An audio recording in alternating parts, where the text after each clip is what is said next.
As our children make their way to Children's Church, I invite you to turn your attention back to the gospel lesson this morning from the 12th chapter of the Gospel of Luke.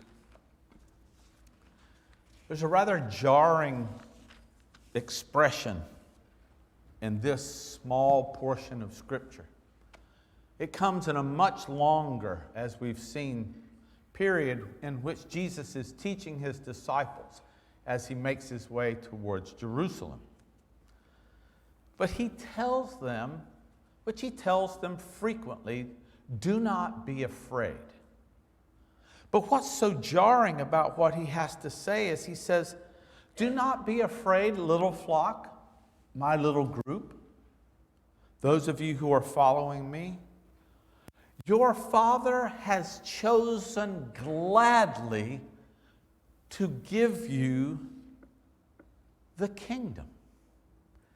Now, I just want to say that again. God has chosen gladly to give you the kingdom. Now remember, time and time again, Jesus has visited village and town and city and announced and made clear in almost every circumstance the nearness of the kingdom. His presence has inaugurated a new reign, the reign of God in the world.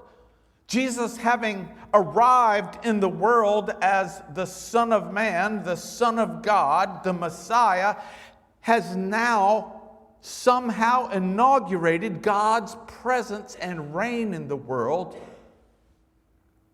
And so his kingdom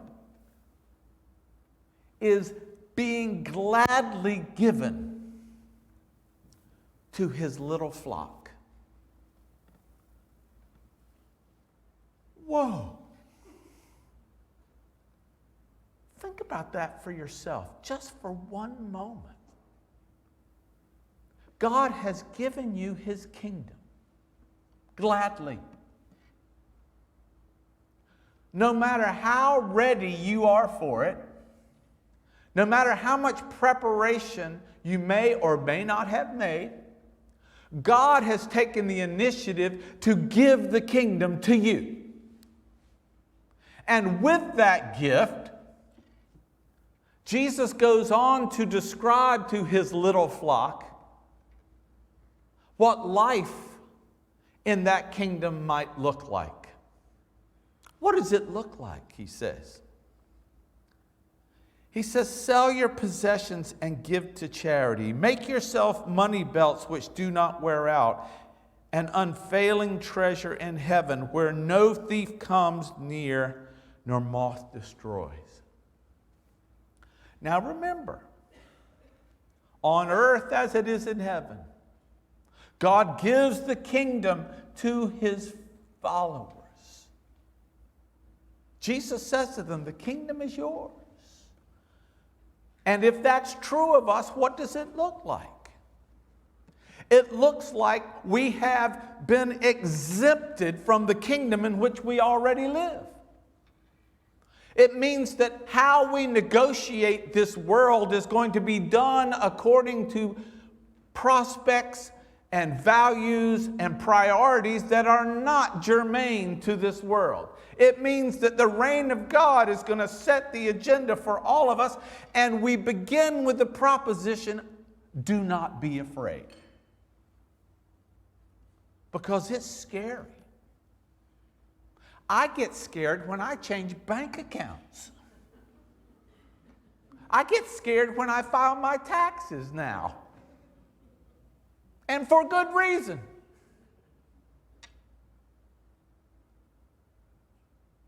You ever have to sign that deed, that note, that tuition payment? It's daunting. And yet, Jesus seems to be suggesting to his followers that given the presence and reality of the kingdom, which is yours now, within which to operate, how we use what it is we have is going to take on a very different quality. You know, they didn't have what we call today interest-bearing accounts. If in Jesus' day you had a little something, you had to find a way to secure it. Usually in places that were not far from your own person. You buried it in the backyard. You had a really sturdy money belt. You never gave it to another institution. Now, I am not advocating that we all go home and liquidate our various accounts, because that's not what Jesus is remotely suggesting. What he is suggesting, however, is that the priorities that dictate the things to which we give ourselves, that are marked by our treasure, be understood as the destination of our heart's desire. And so there are very few places in Scripture where it's as clear as it is here. If you're looking for a, shall we say, an evaluative tool, a means by which to check yourself over against what it is God's up to, all you've got to do is go find yourself a nice quiet place and ask yourself, where is my treasure? To what am I investing? My time, my money, my talents. Where am I investing? What kind of investor are you? And once you've answered that question, you'll know exactly where you are in the context of the kingdom. Now think about the things in which we invest. Almost all of them are pretty important to us. Our family, particularly our children, our homes, our transportation, our food, big on my list. Think about the things to which we give ourselves, our treasure. And so when you think about that, then you begin to realize, okay, these are my priorities. Now, how does my investment strategy in these things reflect the kingdom? There are ways in which what we give ourselves to speaks one kind of language, and there are other ways in which we invest ourselves that speak another kind of language. And Jesus goes on to make that quite clear. Because he says, be dressed in readiness and keep your lamps lit. Be like a man who's waiting for their master when he returns from the wedding dress, so that they may immediately open the door to him when he comes and knocks. So it's not a question of whether one should invest in one's own loved ones. Of course you should. It's not a question of whether you should invest in your home. Of course you got to live somewhere.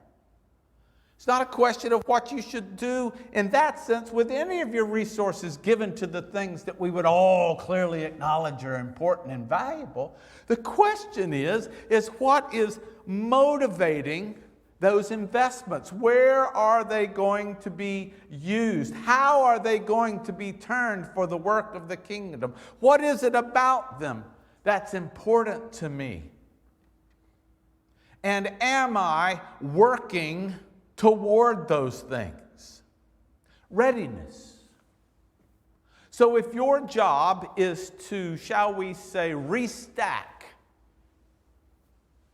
a department store, and the boss is gone, and you know that he's coming back, then it might be in, shall we say, in keeping with your responsibilities to be about getting the restocking done while he's gone, so that when he comes back, he sees that the very thing he's given you responsibility for is taking place. That the interests of the overall agenda of, shall we say, your employment, the department store, is happening. Can you imagine being given such responsibility and just dawdling all day long until the boss comes back, only to be met by the boss in the break area, having done very little that looks like the thing to which you've been asked to do? This is Jesus' whole concern. And if that's true, and I know our time is limited, but if that is true, then I think it suggests to all of us that as we find ourselves investing in so much in our life that we take to be important, like family, our jobs, children, education, then the question's obvious. How is it in the taking up of those responsibilities is what we do and how we do it reflecting the kingdom? Among parents, right? Among employers, among places of employment, in the context of our schooling. How many of us ask how what we are doing professionally bears on the kingdom?